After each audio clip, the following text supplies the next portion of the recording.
You're listening to the LA Football Podcast.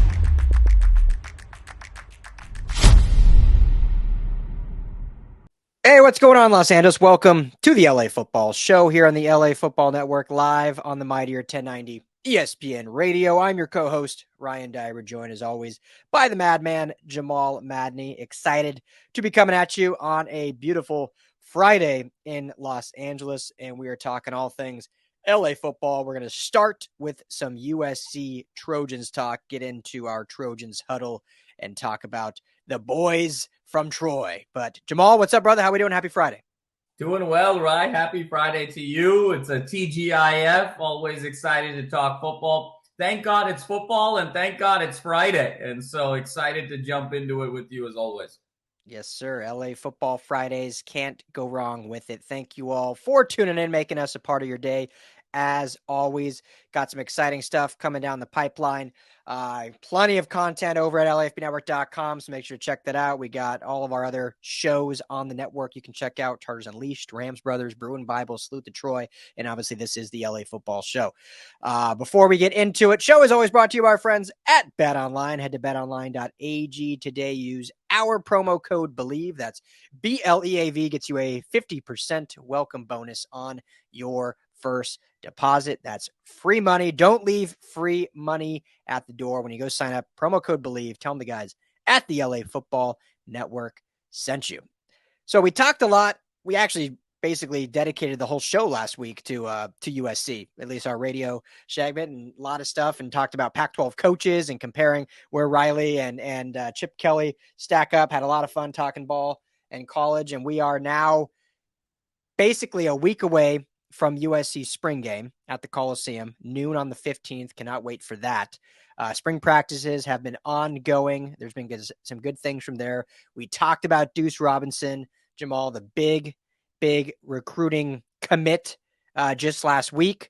Big 5-star tight end out of Arizona, who's going to just add so much more to this offense that is already high-powered. But one thing we didn't touch on, Deuce is a two-sport athlete, plays baseball as well. And so I thought you brought it up before, but it would be fun to kind of talk about, there's always this parallel of these two-sport athletes. Usually, obviously, it doesn't affect them a ton in college, but what does it affect them at the next level? The most notable recent one would be Kyler Murray, who was drafted by the Athletics, thought about just going pro there, ends up being the first overall pick in the draft, and obviously we know he's been playing football ever since. So, but interesting to talk about. I mean, your thoughts on I guess the overall overarching concept of two-sport athletes, and then we can get into Deuce after that. Yeah, Ryan, it's interesting, and obviously the history of two-sport athletes, it's rare, but when it happens, it's dynamic, it's cosmic, it's such must-see television, whether you talk about Bo Jackson or whether you talk about Deion Sanders. We've been blessed with a couple of these iconic players and moments over the years of guys venturing out into both sports, and it's interesting with Deuce. There's a lot of conversation about whether or not he'll even play football at USC. And that's sort of a real conversation going on right now because he's such a special athlete and specimen right now where, think about this, Ryan, on the football side, he's being compared to Kyle Pitts. And on the baseball side, he's being compared to Aaron Judge, the reigning most valuable player winner. And so for him, it's a really interesting trade-off because I think when you think about the NFL, you think about a pathway to larger money earlier, but it's non-guaranteed in many cases unless you're a quarterback and you have to obviously negotiate that percentage of what is guaranteed. And then the risk of injury is so high. Versus on the baseball side, the path to a big contract is longer because you have to go through things like the minor leagues. You have to go through arbitration before you're really eligible for that big deal.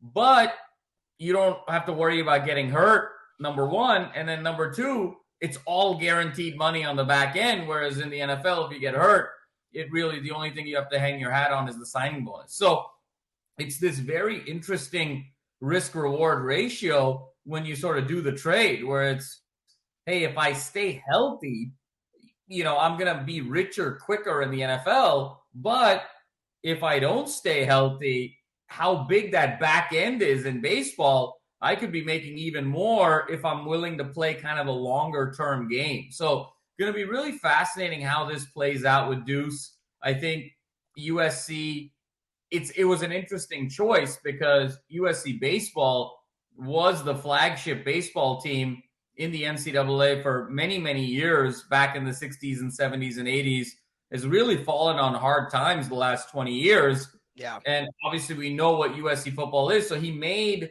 the decision with football in mind. But there's so much conversation right now that it really is kind of a 1A, 1B situation in terms of both sports. And so it also makes you wonder, why didn't he maybe pick some of those SEC schools, maybe a Georgia or maybe an LSU? LSU kind of comes to mind as this school that's so good in both sports, even a Texas potentially. So really interesting.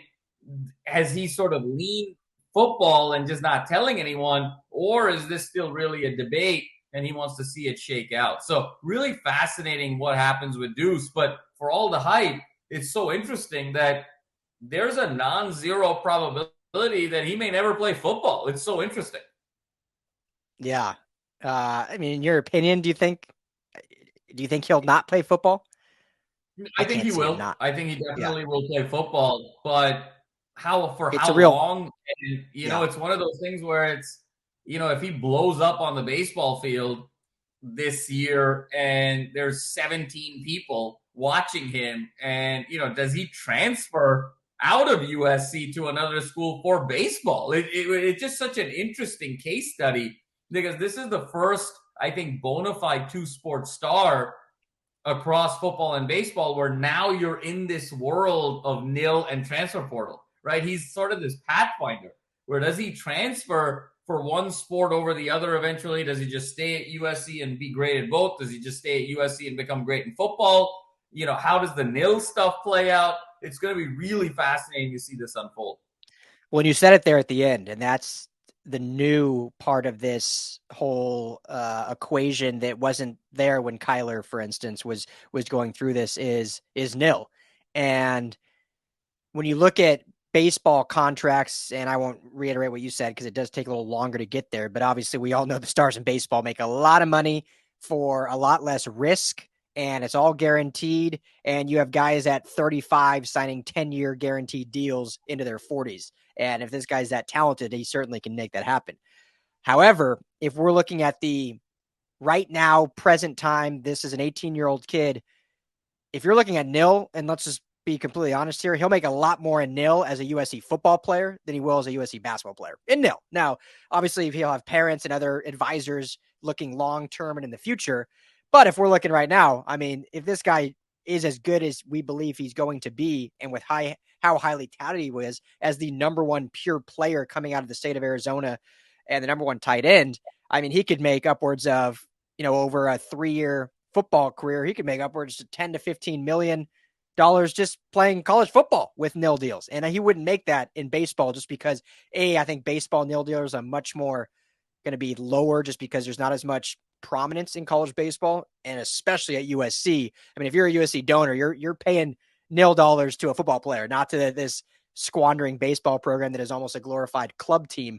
And that sounds terrible to say, but that's kind of how they've been for these last 2 decades. So that's the big, I think, thing now, Jamal, is what with nil will impact his decision-making. And I believe he'll play both. I think he's going to play football.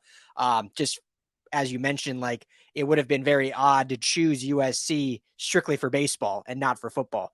And so, but it is a real thing. But I think nil, will have a play in that as well of why he plays football. Yeah, Ryan, it's really interesting. I agree. And I think, though, we may be over-rotating on the impact of nil and USC. I think it's a little bit more hype than reality, because when you look at the top 2 athletes today that are getting nil, who is it? It's Bronny James and it's Arch Manning. It's the sons of athletic royalty. Mm-hmm. They're both in that, you know, Bronny James is at $7.2 million. Bronny James, before even stepping on a college campus, is going to be the number 1 nil guy. And Arch Manning is number 2 at around $4 million. And Caleb is third as the reigning Heisman Trophy winner at $3 million. So we hear all of these huge numbers with nil, but the top two guys are nil because of who their fathers are and what their last name is and what the lineage is. And when you look at a Caleb Williams, who's the face of college football, getting $3 million with nil, absolutely, that's a huge deal. But how much is a tight end really going to get with nil? Mm-hmm. Like, it's not going to be this. I mean, it'll be a life-changing amount. Like maybe it's $1 million if you're just blowing up all over the place. But I think I think sometimes we over-rotate on just the info, go to USC and just get nil. I don't think that's really the case. I think, yeah, you can go anywhere, any of these big schools and get nil, but you have to play the right position. You have to have the right last name. You have to have the right look. You have to sort of have a certain style of play. And so I think that's also going to complicate his decision a little bit, where, yes, he's a 5-star, but he's a 5-star tight end in an air raid system that doesn't really use the tight end that much. So how much notoriety is he going to get off of 30 catches and 400 yards and 6 touchdowns in a season? He's going to look great getting those types of numbers, but I don't know if it's financially going to translate into immediate, just life-changing sums of money. And so I think then it becomes much more of a holistic conversation. I agree with you. He's picking USC for the football side. I fully expect him to play football this year, but I think it's a much closer trade than is getting a lot of press because he's not a quarterback and he's not a James and he's not a Manning. And so once you sort of even that out, it becomes a real debate.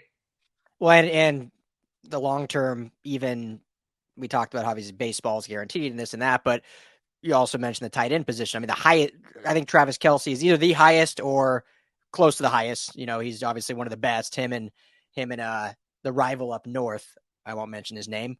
He makes $15 million a year, which obviously for people like us, that's fantastic. But compared to a baseball contract or a quarterback contract, you know, when you look at the likes of Kyler Murray, who probably could have made maybe more in baseball, but the dude's still making $38-40 million a year as a quarterback. So it's not like he's making a lot less, but $40 million a year for a quarterback and $15 million for a tight end is very different when you can make easy if he's a top 10 baseball player, easily $40 to $50 million a year guaranteed. So I don't know. We'll see. I can't wait to see him in a football uniform, but we'll see what happens. I can't wait either. And I think that's also sort of the other side of this nil equation a little bit, Ryan, is there's a lot of the 30,000s and the 50,000s and the 70,000s. But to get into those millions, it's the market that you're in. It's how much the boosters are willing to pay. But at the end of the day, it's about winning awards. And even for all of the perception of USC spending a lot of money on their football program, and they do for West Coast standards, not really for United States for national standards, but for Pac-12 standards, yes. The two guys that really made 7 figures last year was Caleb Williams and Jordan Addison. One of them won the Heisman Trophy, and the other one won the Biletnikoff. So you have to be the best, the absolute best at your position to be able to accrue that amount. Like, we weren't talking about how much Tui Pelotu was making in nil. We weren't talking about how much Corey Foreman was making in nil. We weren't talking about Travis Dye. We weren't talking about Tahj Washington. So, again, you know, sometimes we look, it's sort of the fallacy of entrepreneurship, too. Sometimes we look at Elon and we look at Steve Jobs and we're like, yeah, everyone can go do that.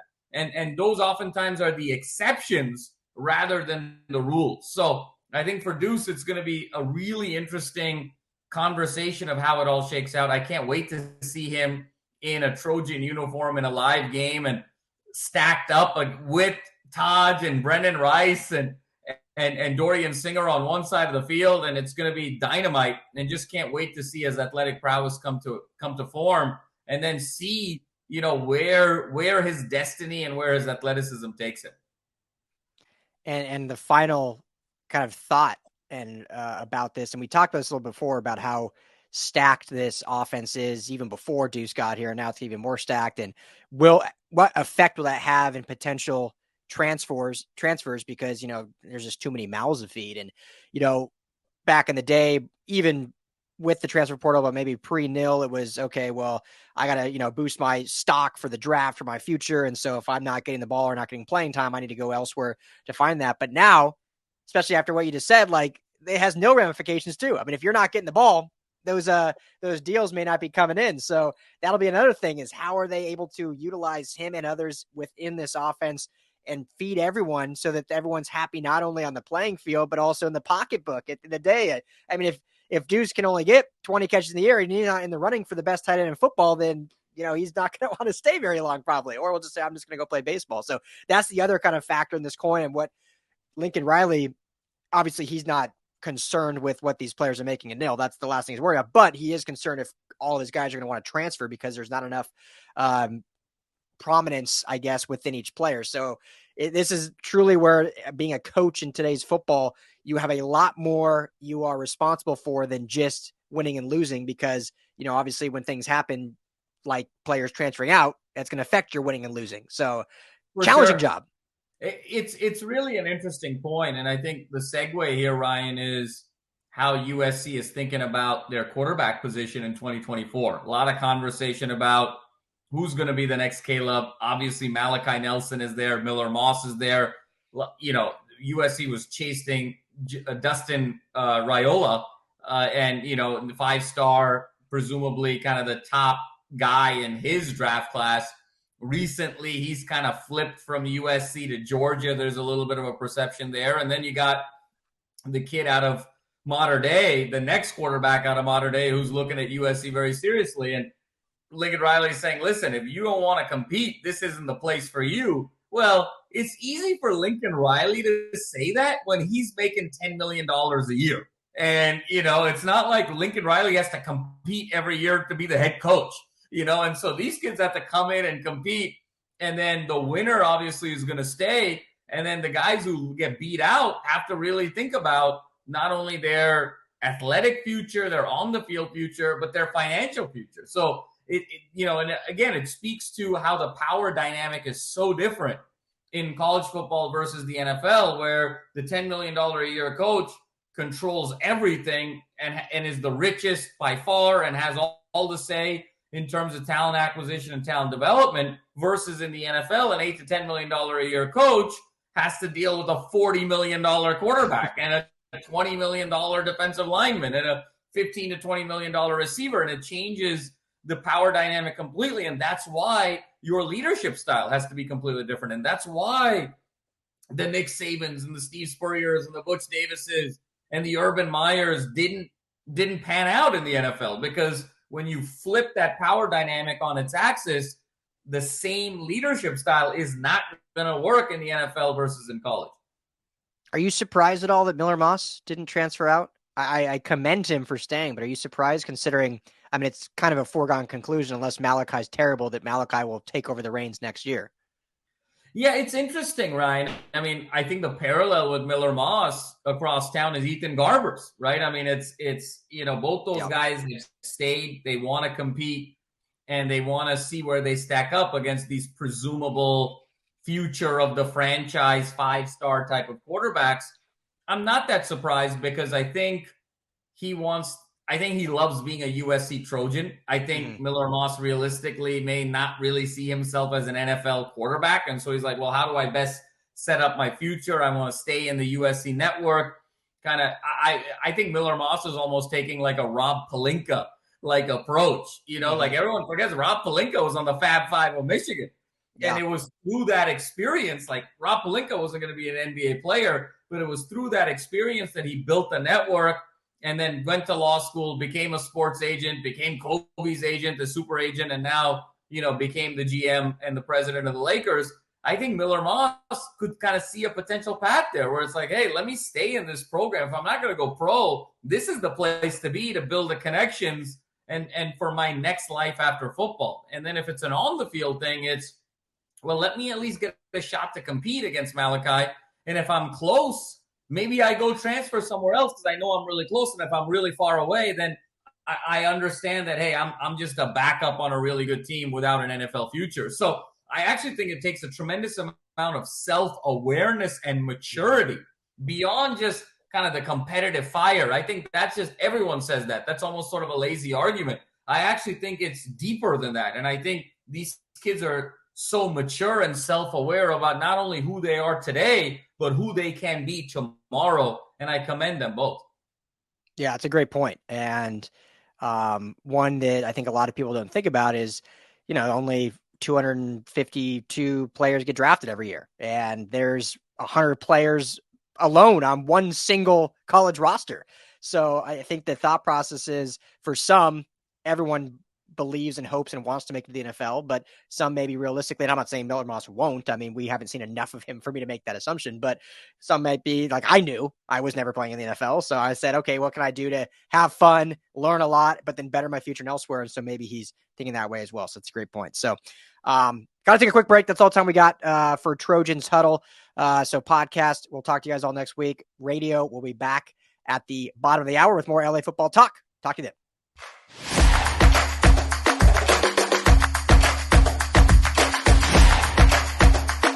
You're listening to the LA Football Podcast.